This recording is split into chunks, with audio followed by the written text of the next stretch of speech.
I'm going to tell you guys about a time where God removed my protections.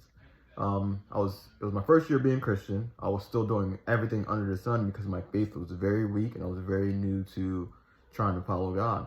So I was doing everything under the sun.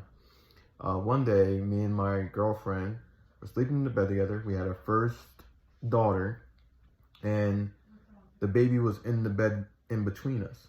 Okay, I'm not sure why we didn't put her in her crib, but so we went to bed. I remember having a dream that night, and in the dream, I was like very in love with my daughter. Like, she was the most important thing in my life. In the dream, she was being taken away from me by this dark figure. She was being dragged away, and I'm watching her in the dream, see her being dragged away from me. And as she's being dragged away, I'm screaming out loud, "No!" And as I'm screaming out loud in this dream, "No!" Right? I wake up as I'm screaming in the dream, and so as I'm screaming, I'm waking up. Oh no! And I wake up, right, and I scream out loud, "No!" really loud, and then out of nowhere, I hear my baby cry. As soon as I woke up, and I shouted, "No!" And then I look behind me. My baby's not even in the bed anymore.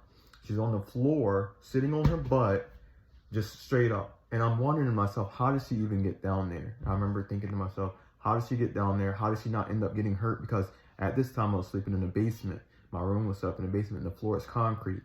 Well, obviously, we had carpets down, but the area where she was sitting, there was no carpets. It was just nothing but concrete.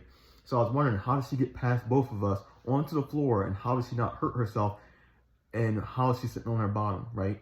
How did she not fall off and bump her head or something like that? She only started crying when she heard me scream out loud. So years later, God starts directly talking to me. After, I think 4 or 5 years later, right? God's directly talking to me. And I ask him about this experience. And then God says to me that that was not a dream. He was like, that was real. And I'm thinking, what? And he's like, yeah, that was real. He was like, I removed my protections from you because around that time you were playing games with me, right? And from what I'm thinking here is because I was so flip-floppy with him during my first year, because I did surrender myself to him in a sense. I was going to chase him, but I was very flip-floppy because I wasn't sure what was really, I didn't know nothing about Christianity in my first year. I didn't know nothing about God. But he said he removed his protections from me, and he went after the most important thing that was mine. The devil did. It was my daughter. And so that night when I dreamed of the devil taking my kid, it was real, and it was actually happening. The devil was moving my kid from me in real time. And how she ended up on the floor is because the devil was moving my child, literally. And God said when he removes himself from someone, the devil comes in. So yeah, that's just a story for you guys. You guys can believe it or not, but this story is true.